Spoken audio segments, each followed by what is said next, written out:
was he to you? He's your little brother, right? Yeah, he was my little brother. How would you describe? What's the relationship about? He was just a crazy, wild, joyful kid. Every time he'd come over, all he wanted to do was eat all my food.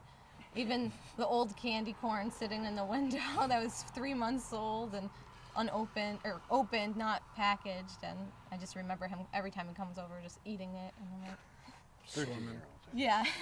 And chocolate chips that are super old still sitting on my counter It's been a rough 2-3 days, hasn't it? Yes, it has. It's still rough. I guess it's going to be for a while. How's the family doing? It's rough.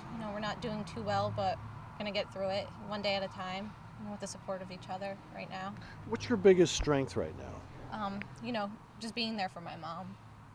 I got to stay strong for her. You really can't say right now. I mean, everybody is total shock. Sure.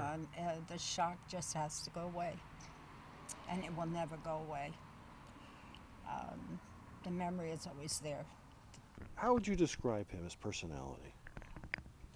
There's only one of a kind of Dawson Stallman that I can actually tell you was a lovable, caring, sweet, handsome little boy that would do anything for anybody, anywhere.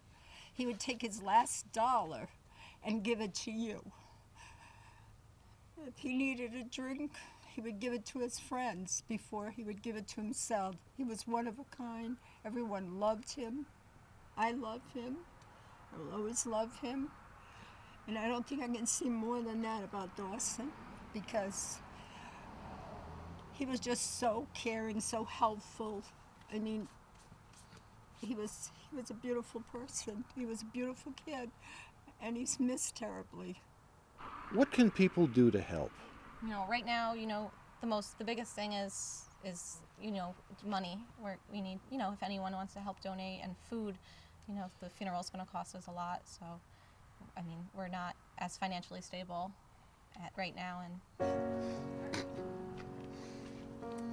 that's Dawson. Dawson was a happy kid. He made everybody happy. He was always there for you and everybody else. He'll always be in my heart. I'll never forget him as long as I live. It's a good story. It's the truth. Life's too short, so visit your loved ones as much as possible. Never say goodbye.